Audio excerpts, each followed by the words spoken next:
বাবার নিথর দেহটা মেঝেতে পড়ে আছে।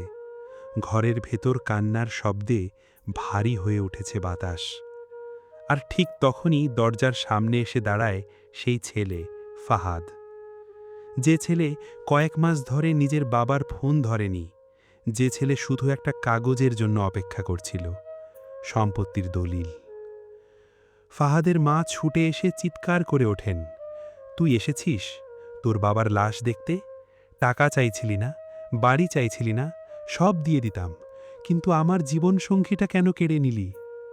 ঘরের সবাই স্তব্ধ। ফাহাদ মাথা নিচু করে দাঁড়িয়ে আছে, তার চোখে পানি, কিন্তু সেই পানির ভেতরে লুকিয়ে আছে অপরাধ বোধ। কিন্তু আসলে কি হয়েছিল? ফাহাদ একদিন বাবাকে বলেছিল, কমিটমেন্ট দিয়ে কি হয় আব্বা?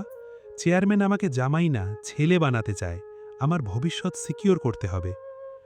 বাবা শান্ত গলায় বলেছিলেন, সময় বদলানো ভালো, কিন্তু আত্মা বিক্রি করা ভালো না, এটা লোভ, বোকামি। সেদিনের ঝগড়ার পর ফাহাদ বাড়ি ছেড়ে চলে যায়। মায়ের ফোন, বাবার ফোন, কোনোটাই সে রিসিভ করেনি। সে শুধু অপেক্ষা করছিল, বাবা হয়তো একদিন হার মানবেন, বাড়ির দলিল তার হাতে তুলে দেবেন।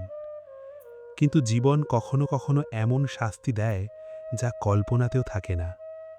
হঠাৎ একদিন ফোন আসে, ফাহাদের বাবা আর নেই। মুহূর্তেই তার পায়ের নিচের মাটি সরে যায়।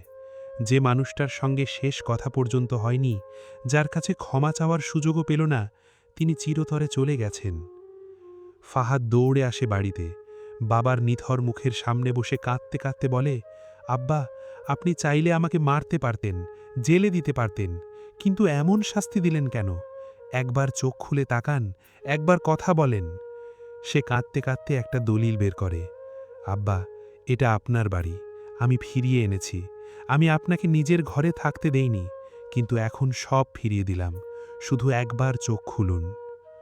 কিন্তু মৃত মানুষ আর চোখ খোলে না। জানাজার ঘোষণা হয়ে যায়। মসজিদ থেকে বলা হয়, আসর নামাজের পর জানাজা। সবাই একে একে চলে আসে।